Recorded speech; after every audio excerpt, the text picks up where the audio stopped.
They had arrived without warning. One moment, the sky was calm, the sun casting a golden glow over Earth's cities.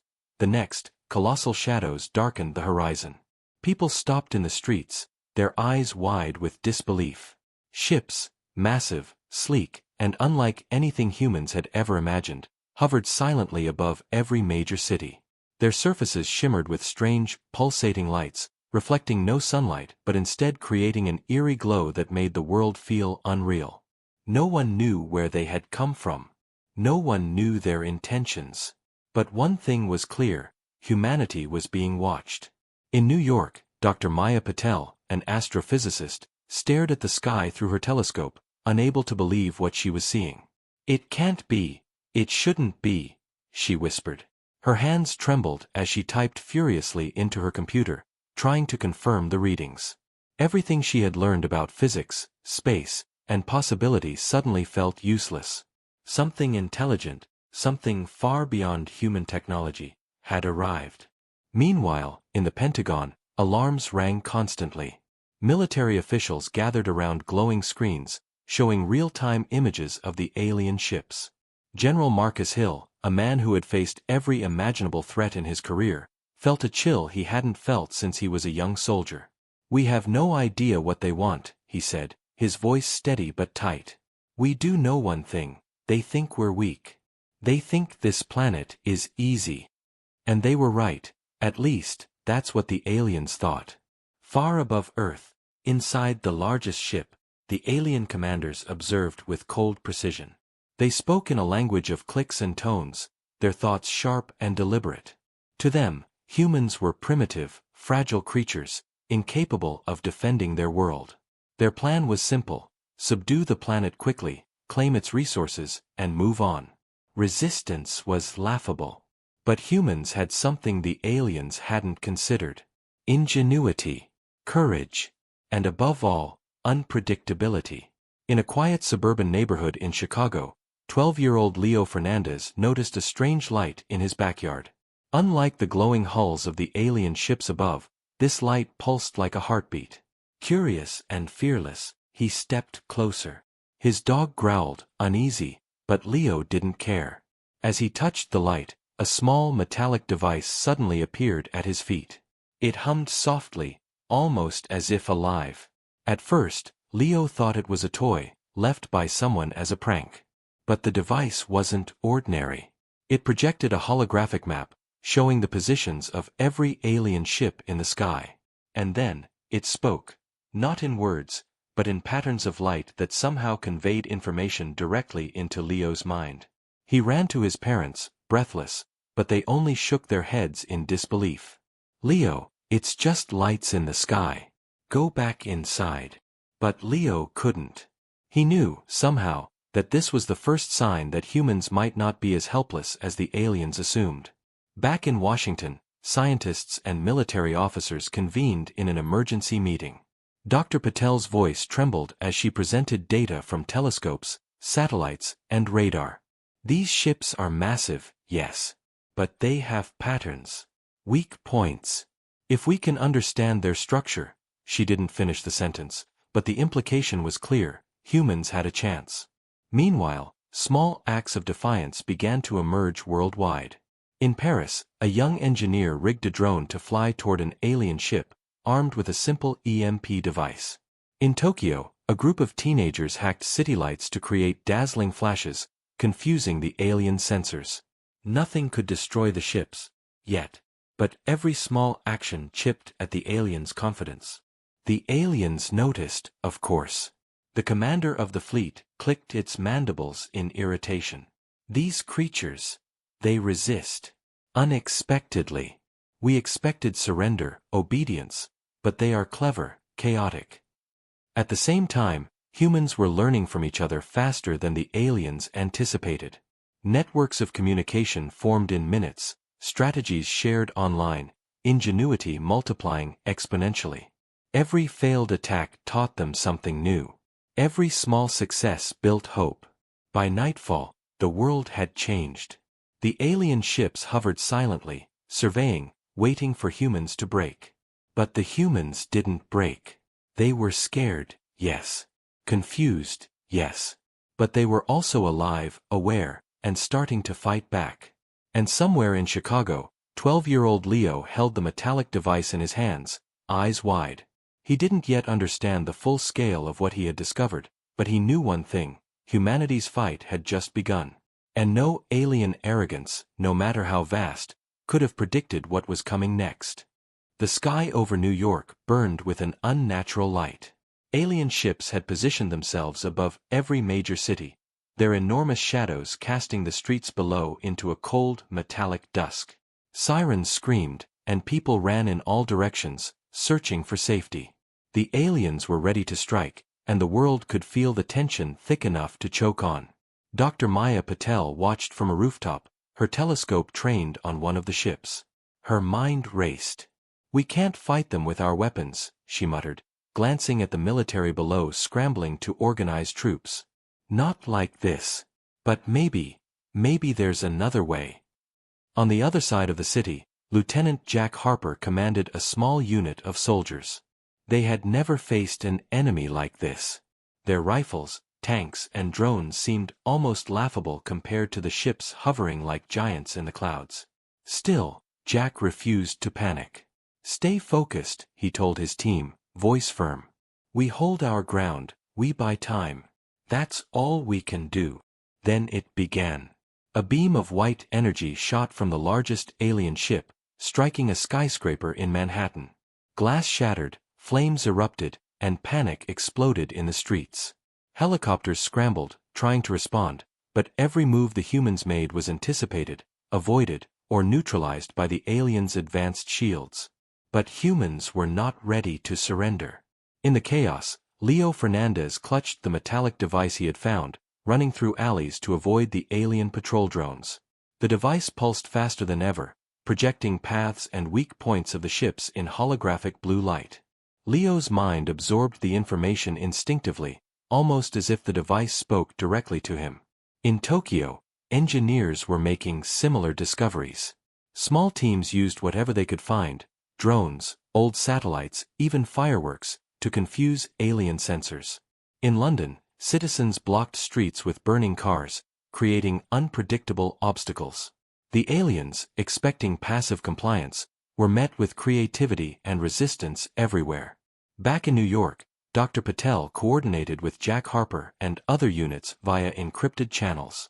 "Listen carefully," she said, pointing to a map showing the ship's weak points. "We can't destroy them with conventional weapons.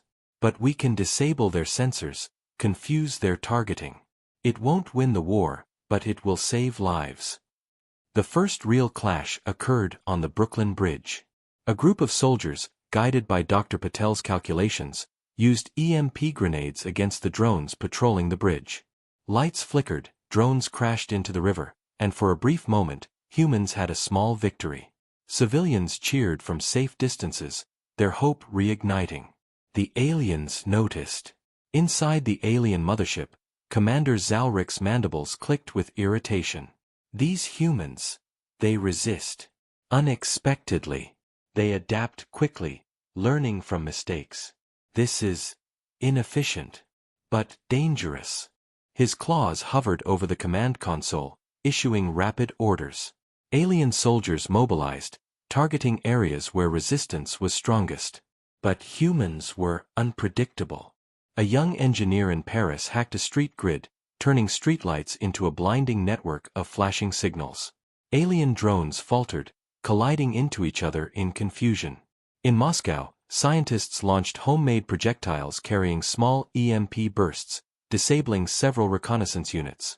Every act of resistance, no matter how small, began to matter. Back in New York, Leo arrived at a safe house Dr. Patel had arranged. He showed her the device, and her eyes widened as it projected a detailed map of alien ships, energy flows, and weak points. This could change everything," she whispered. "If we use this correctly, we might survive the first wave." The first wave. By midnight, the world was alive with small, chaotic battles. Human ingenuity met alien technology in a series of unpredictable clashes. The aliens, expecting surrender and compliance, were unprepared for the creativity and courage of humanity. Yet, the cost was high. Entire city blocks burned. Thousands of lives were lost. The streets were littered with debris, smoke rising to meet the alien ships above. Humanity was fighting, yes, but the fight was far from over. And then, the first real shock came. A small drone, guided by a team in Sydney, managed to attach itself to the hull of an alien ship. It detonated a concentrated EMP, causing the ship's main sensors to fail temporarily. The massive ship lurched, lights flickering. Commander Zalric snarled in disbelief. Impossible! For the first time, humans had proven that the aliens could be harmed, not by brute force, but by cleverness, by thinking outside the predictable patterns. Across the globe, people watched the flashes on their screens, disbelief turning into hope. Maybe, just maybe, they could fight back. In New York, Dr. Patel and Jack Harper looked at each other, exhausted but alive. They think they're invincible, she said. They don't know humans yet. Above them, the alien ships hovered, massive and imposing, but for the first time, hesitation flickered in their calculated movements. Humanity was learning, adapting, and surviving. Somewhere in Chicago, Leo held the device tightly. He didn't know how far this battle would go, or how many would be lost. But he knew one thing for certain: humans were no longer afraid. They were awake. They were fighting back. And this was only the beginning. Humanity refused to be crushed. Across the globe, small groups of soldiers, scientists, and ordinary civilians began to connect, forming a resistance that no one, not even the aliens, had anticipated. What had started as chaos was now becoming organized, coordinated, and dangerous for the alien invaders.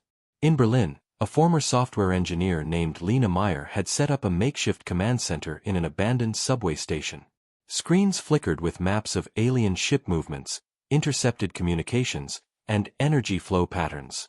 "We can't destroy them with conventional weapons," she told a group of volunteers, "but we can make them make mistakes. And every mistake they make is an advantage for us." Meanwhile, in Rio de Janeiro, an ex-military pilot named Ricardo Silva was training civilians to operate drones as weapons. "You don't need to fly like a professional," he told the group. "You just need to think faster than them, and act faster than they expect. That's how humans win." Back in New York, Dr. Maya Patel and Lieutenant Jack Harper were doing the same. Using Leo's mysterious device, they planned precise strikes against alien supply lines, drone patrols, and communication networks. Every small success became a story that spread through hidden radio channels and encrypted networks, inspiring people everywhere. The aliens, however, were not idle. Commander Zalric had begun to study humans personally. "They are unlike any species we have encountered," he clicked in disbelief. "Primitive in appearance, yet adaptive, unpredictable, and reckless in ways that are effective." He summoned his top officers.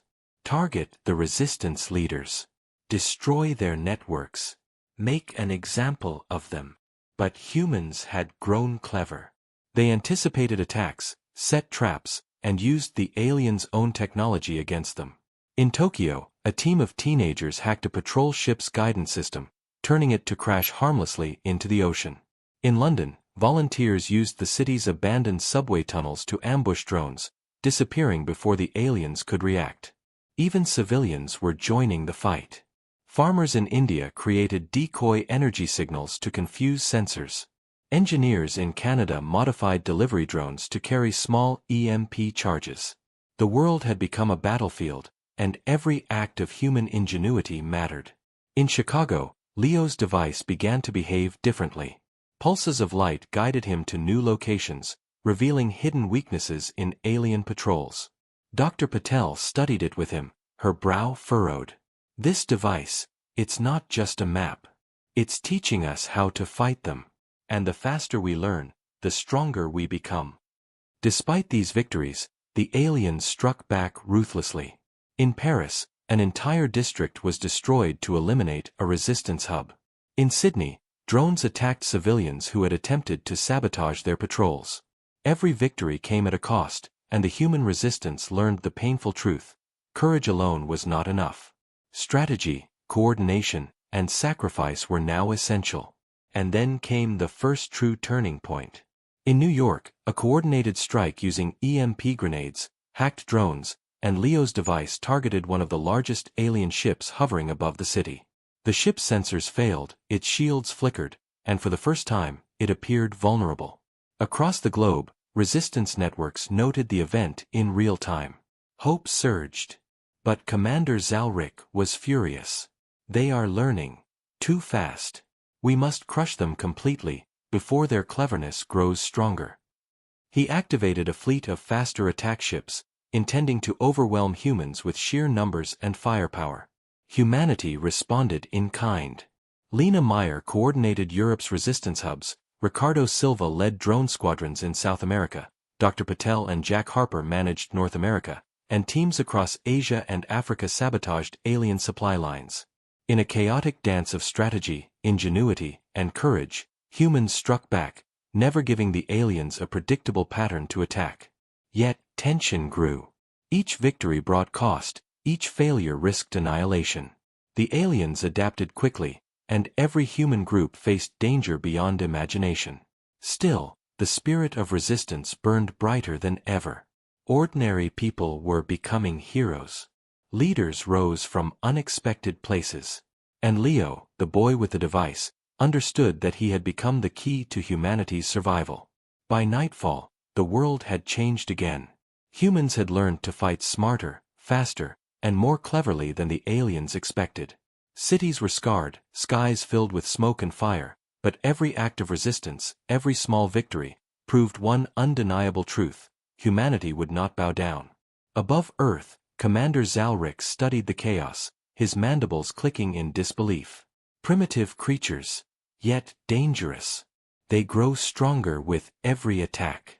We must act carefully, or they may destroy us before we destroy them. Somewhere in Chicago, Leo held his device tightly, aware of the growing responsibility he carried. They think they can crush us, he whispered to himself. But they don't know humans. And we are just getting started. The human resistance had grown strong, coordinated across continents, but even the brightest light can cast a shadow. Not everyone in the fight for Earth was loyal. In London, a young strategist named Daniel Kane had been quietly observing the global resistance networks. Brilliant, charismatic, and trusted by many, he had risen quickly through the ranks. But Daniel had a secret. Fear, ambition, and promises whispered by the aliens had begun to cloud his judgment. He believed that humanity's fight was hopeless, and that survival required betrayal. One night, under the cover of darkness, Daniel transmitted critical coordinates of resistance hubs to the alien fleet. New York, Paris, Tokyo, every major center of human coordination was suddenly at risk. He watched from a secure hideout as alien ships altered their flight paths, converging on the targets he had exposed. In New York, Dr. Maya Patel and Lieutenant Jack Harper were coordinating a strike on an alien patrol ship when an alarm blared. Multiple breaches. Jack shouted, his eyes wide. Our locations, they're being tracked. Dr. Patel's mind raced. Impossible. We used encrypted channels. No one could know, unless... She froze, realization dawning. Someone betrayed us. The aliens struck with terrifying precision. In Paris, Lena Meyer's command center was obliterated by energy beams, its screens melting into sparks. Volunteers in Tokyo were trapped in their hideouts as patrol drones swarmed the streets. In Sydney, Ricardo Silva barely escaped with his drone squads as explosions tore through the city. Humanity's resistance, once growing stronger every day, was suddenly on the back foot. Amid the chaos, Leo held his device tightly, trying to follow the paths it illuminated. The holographic map showed new patterns, but this time, they seemed different, altered, pointing to traps rather than weak points. Confused and scared, Leo ran to Dr. Patel. They know our positions, he gasped. Everything, they're targeting everything we planned. Dr. Patel's face was grim. It's not the aliens alone, she said. Someone here betrayed us. Jack Harper clenched his fists. We trusted them. How could they? His voice trembled with both anger and disbelief. But even in betrayal, humanity's resilience shone. Dr. Patel and Jack quickly adapted, changing plans, moving teams to safer locations, and using the chaos to mislead the aliens. Leo's device pulsed rapidly, almost urging them to act. They realized that even though they had lost some battles, the aliens had not yet won. Meanwhile, Daniel Kane watched the destruction he had caused from a hidden ship hovering above Earth. He felt a grim satisfaction, believing he had done the only thing possible to save his life. Yet, deep inside, a flicker of doubt stirred. Humanity's courage, their ingenuity, was stronger than he had expected. In New York, Jack Harper rallied his scattered troops. "We survive this, we fight back harder," he shouted. "They think betrayal will break us, but it won't." Civilians, soldiers and scientists regrouped in makeshift shelters, improvising weapons and tactics with whatever they could find. In Berlin, Lena Meyer and her team, though devastated by the strike, rebuilt their operations in secret tunnels. "They think fear will stop us," Lena said, "but it won't. Fear only makes us smarter." The aliens were confused by the human response. Commander Zalric had expected betrayal to cripple the resistance, but the humans adapted faster than he imagined. Primitive creatures, still. They persist, he clicked. They learn from loss. They turn weakness into strength. Even amid betrayal, humanity found hope. In Tokyo, young engineers hacked patrol drones to attack alien supply ships, turning what had been a disaster into a small victory. In Chicago, Leo's device revealed hidden energy conduits in the alien ships, showing patterns even Daniel Kane had not anticipated.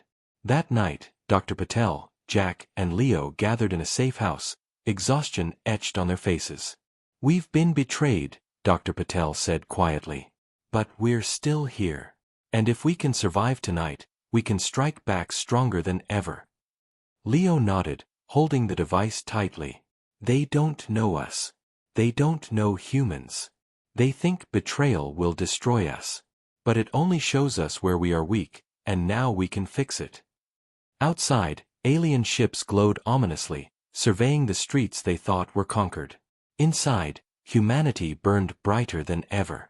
Even betrayal could not break the spirit of a species that refused to bow. And somewhere, high above, Daniel Kane stared at the chaos, his confidence shaken. Humanity was not weak. Humanity was clever, unpredictable, and dangerous. For the first time, he wondered if his choice had been a mistake. The fight for Earth was far from over. The aliens had unleashed their fury, but humanity had survived betrayal, adapted, and learned. And now, the stage was set for the next phase, the daring counterattack that would change the war forever. The world was bruised, scarred, and trembling, but humanity was not defeated. Betrayal had shaken them, and loss had hollowed their cities, yet the human spirit had grown stronger. Leaders, soldiers, scientists, and ordinary civilians worked together, their ingenuity sharper than ever. Dr. Maya Patel, exhausted but determined, stood over the holographic map projected by Leo's device. The patterns pulsed, revealing weak points in the alien fleet, hidden corridors of energy, and paths no alien had anticipated. "This is it," she whispered. "We can hit them where it hurts. But it has to be precise, coordinated, perfect." Jack Harper nodded beside her. "Every city, every team, every action counts. We strike at the same moment. Confusion is our ally." Across the globe, resistance hubs prepared for the attack. In Berlin, Lena Meyer's team built EMP drones capable of disabling entire patrol fleets. In Rio de Janeiro, Ricardo Silva trained volunteers to guide swarms of drones through complex aerial maneuvers, confusing alien sensors. In Tokyo, engineers rigged city grids to emit pulses that interfered with alien energy shields. Humanity was uniting like never before, turning every tool, every idea, every resource into a weapon. And then came the moment of action. From New York to Sydney, the coordinated counterattack began. EMP bursts rippled through alien drones, causing several to fall into rivers, streets, and open fields. Patrol ships lurched, shields flickering. Confusion spread across the fleet like wildfire. Leo's device guided Dr. Patel and Jack Harper as they launched the most daring strike yet, a swarm of drones directly toward the largest alien ship above Manhattan. Using patterns revealed by the device, the drones targeted energy conduits and weak points. Lights flickered along the alien hull. The massive ship tilted, energy shields sputtering. Humans across the city held their breath, waiting. Above, Commander Zalric's mandibles clicked in alarm. Primitive creatures, they coordinate. They learn. This is unexpected. He issued rapid orders, redirecting ships and drones, but human ingenuity was faster.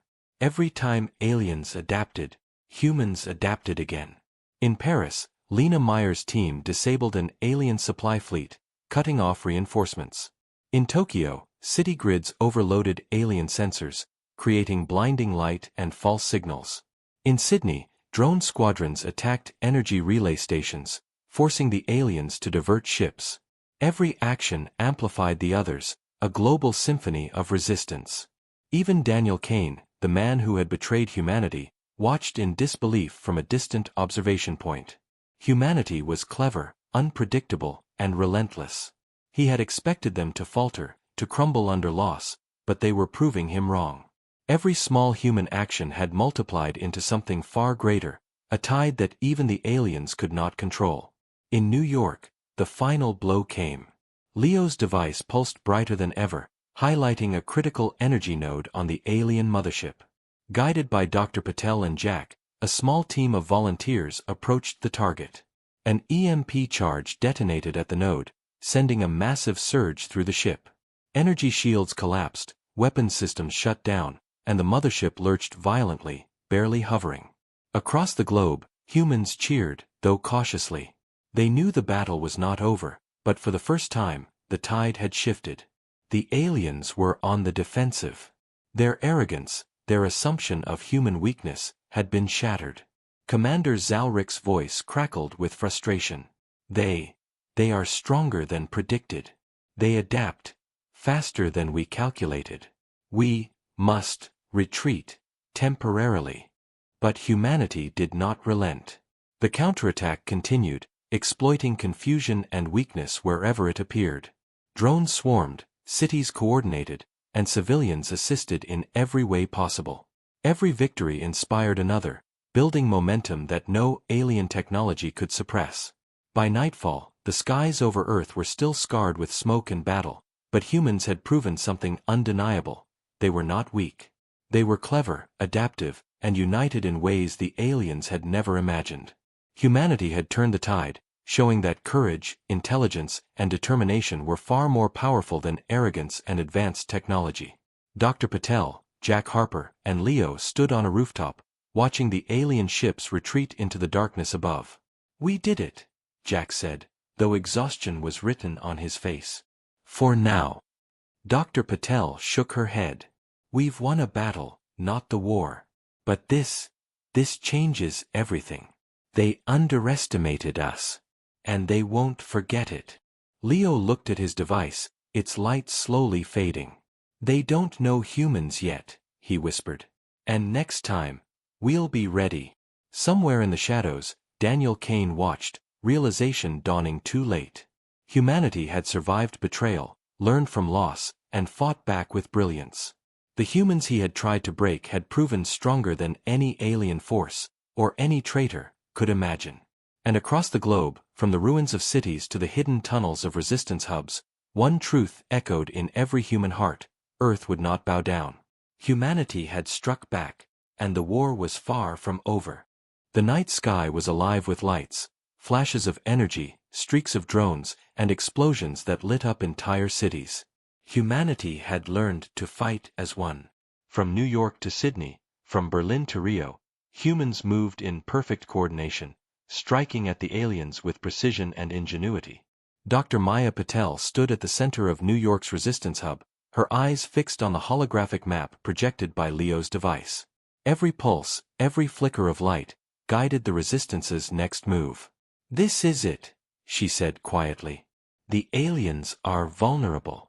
We have a chance to push them back, hard." Jack Harper nodded beside her. Every team knows their role. No mistakes. Every strike counts. We hit them at once, everywhere.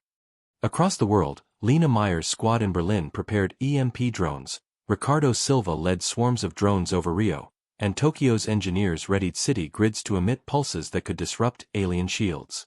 Humans had become a global weapon, intelligent, adaptive, and united. Above Earth, Commander Zalrick's fleet faltered. Impossible, he clicked in disbelief. They coordinate faster than we anticipated. Their patterns are unpredictable. The massive mothership quivered as smaller ships around it were disabled by coordinated strikes. Alien drones collided, shields failed, and energy pulses exploded into the sky. Panic rippled through the fleet. In New York, Leo's device pulsed violently, revealing a hidden vulnerability in the largest alien ship. Guided by the map, a team of volunteers launched an EMP strike that hit the node precisely. The mothership shuddered violently, sparks flying across its hull. For the first time, a massive alien ship wobbled as if Earth itself had pushed back. "Keep going," Dr. Patel shouted, her voice echoing across the hub. "Every strike, every attack, now." In Paris, London, Tokyo, Sydney, and countless other cities, human resistance units mirrored the strikes in perfect harmony. EMP pulses, hacked drones, and improvised weapons tore through the alien fleet, causing chaos and destruction. Energy shields flickered and failed. Alien ships that once seemed invincible now lurched, powerless against a human world united. Even the traitor Daniel Kane watched from his hidden perch, astonished. Humanity had not only survived betrayal, but they had grown stronger. The aliens, despite their advanced technology, were losing control. Every plan, every calculation, every expectation had been shattered by human ingenuity and courage. Commander Zalrick's mandibles clicked rapidly, a sound of frustration and fear. They adapt, faster than predicted. They fight, together, in ways, illogical, yet effective. Humans pressed the attack. Drones swarmed the alien fleet like swarms of lightning, striking weak points exposed by Leo's device. City grids emitted pulses that disrupted energy flows.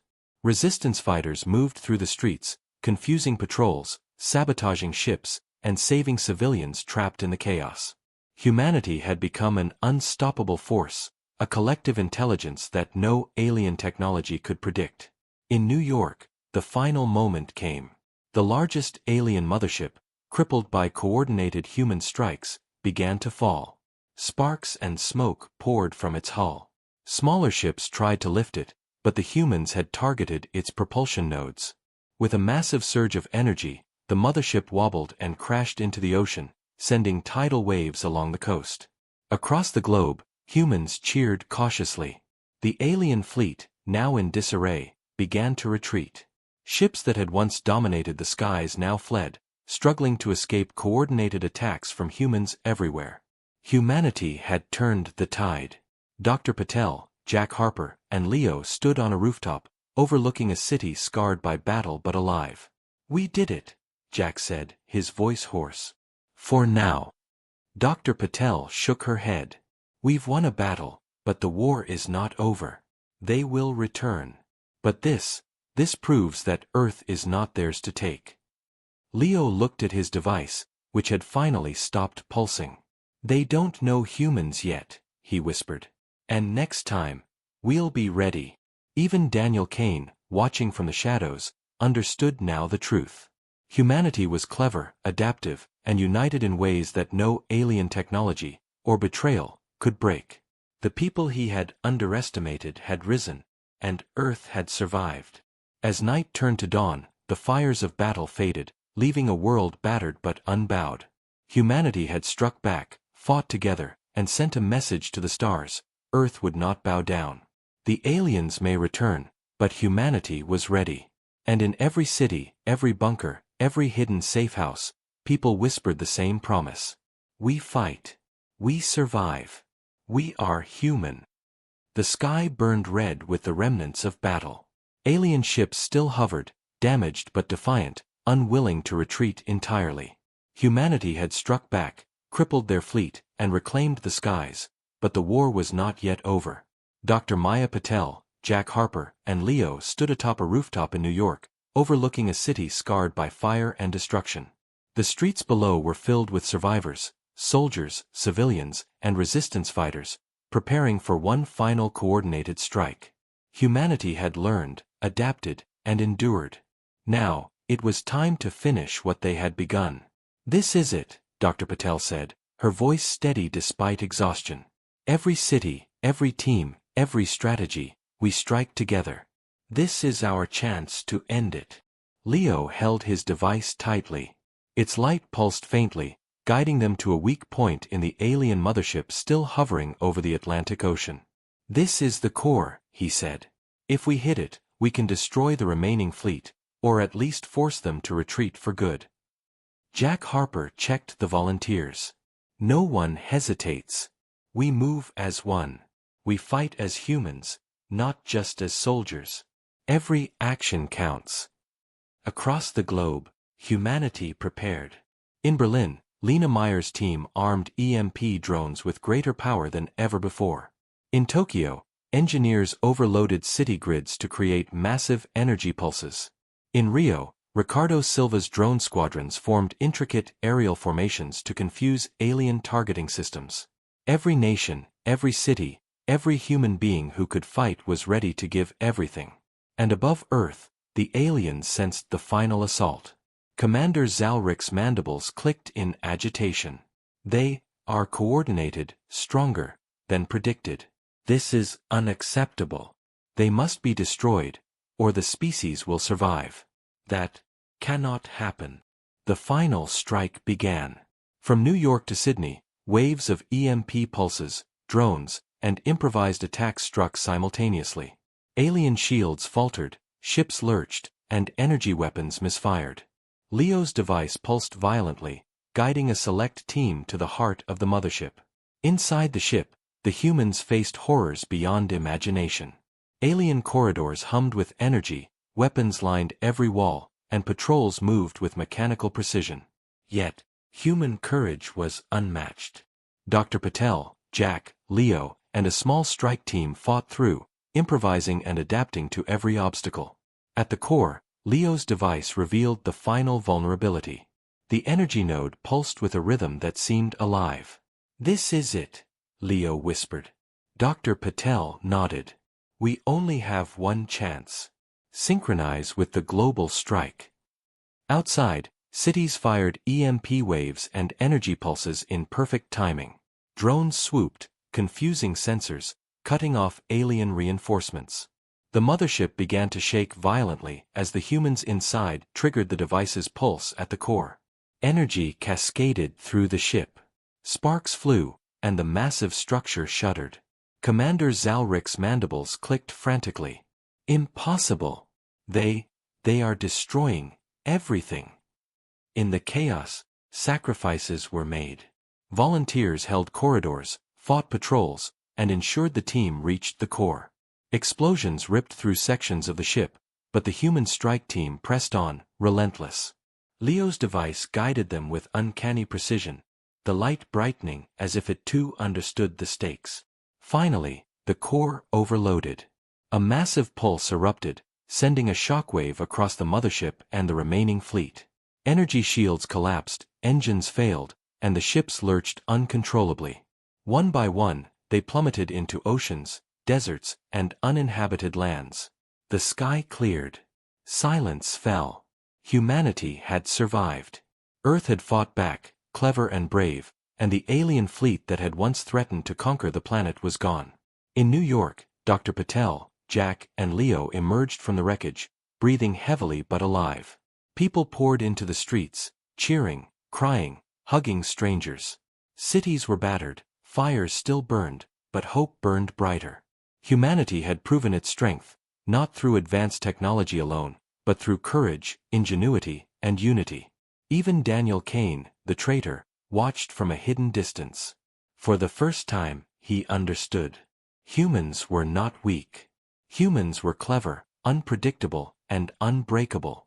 Every betrayal, every failure, every struggle had only made them stronger. The world would never forget the battle. Skies would heal, cities would rebuild, and humanity would remain vigilant, knowing other threats might come. But the message was clear: Earth belonged to humans. Leo looked at his device, now silent, its mission complete. "We did it," he whispered. "They can't take us. Not now, not ever." Dr. Patel placed a hand on his shoulder. "They underestimated us. They thought Earth would bow. But we fought. We survived. And we will always fight for our home." Above them, the stars shone brighter than ever, as if the universe itself had witnessed humanity's courage. And somewhere, far in the cosmos, the defeated alien fleet retreated, carrying a message they would never forget: humans are not to be underestimated. Earth was safe, for now. Humanity had won, but more than that, it had proven something eternal: that courage, unity, and intelligence could overcome any force. That no matter how powerful an enemy, humans would never bow. From the ruins of battle, a new dawn rose over Earth. Humanity had survived, stronger, wiser, and ready for whatever came next. And in the hearts of every human, one truth burned brighter than ever. Earth fights. Earth survives. Humanity prevails.